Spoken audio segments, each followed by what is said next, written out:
Ampitiavana indray tompo klasy tokovavy ny tsy tiany ny tokantranonao amin'izao takariva izao ary ihany koa hitondrana ny arahaba sy ny fanasananao anaraka hatramin'ny farany fampalalam-baovao izay hoentina amintsika eto amin'ny fahitalavitra matv amin'ity alina ity. Avy hatrany ary dia hiditra amin'ireo andindimbaovao isika ka ny sehatra politika avy hatrany no anokafantsika ny fampalalam-baovao amin'izao takariva izao.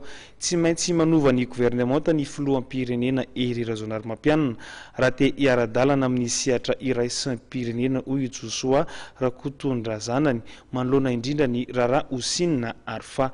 Vola Ravavy sy Tsirakotoarso no mitatitra izay vaovao izay.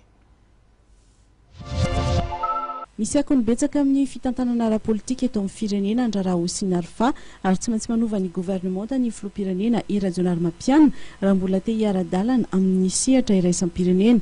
Io nambaran'ny Joshua Rakotondrazanany sy tanora Arema teo aloha no sady bahay lalàna.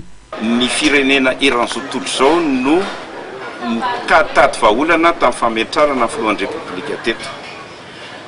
Osinina Arfa dia araka ny voalazan'ny directeur police judiciaire dia jiolahy tena farany rain-tany mihitsy maneran-tany. Nefa izy niasa teto Madagasikara nandritra ndray taona sy tapany. Hoy Andrena Pomerina izay miaraka amin'ny Ambolambo dia Ambolambo. Dikan'izany na ny gouvernemanta na ny tantapo izay niara-niasa tamin'ny olona io dia hosanatry mivavaladin'ny lela ve ka hitovy amin'izay fomba fijerina Andrena Pomerina izay.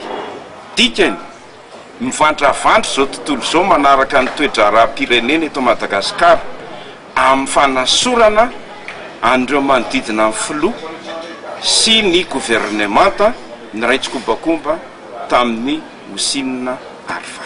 Tsy maintsy manova ny gouvernemanta ny filohan'ny repoblika raha te hiara-dalana amin'ny communauté internationale satria ny fahatongavany teo dia sahirana ny communauté internationale sy ny voaka malagasy iray manontolo. Fa tsy aferan'ny ASVM rery ny fahatongavany Andriamatoa Hery Rajaonarimampianina ho président république.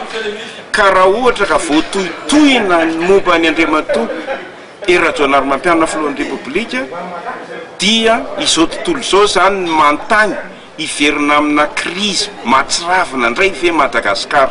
Hatreto dia tsy mbola nisy ny fanapa-kevitra noraisin'ny filoham-pirenena tao aorian'ny poan'ny Rara Osinina Arfa na dia nisy aza ny minisitra sy mpiasam-panjakana ambony voatonontonona ho anisan'ny ray petsapetsa tamin'ny fitsoahany Osinina Arfa mpanolo-tsaina momba ny fiarovana teo anivon'ny fiadinan'ny repoblika ary voasazy telo taona hatrany maizana.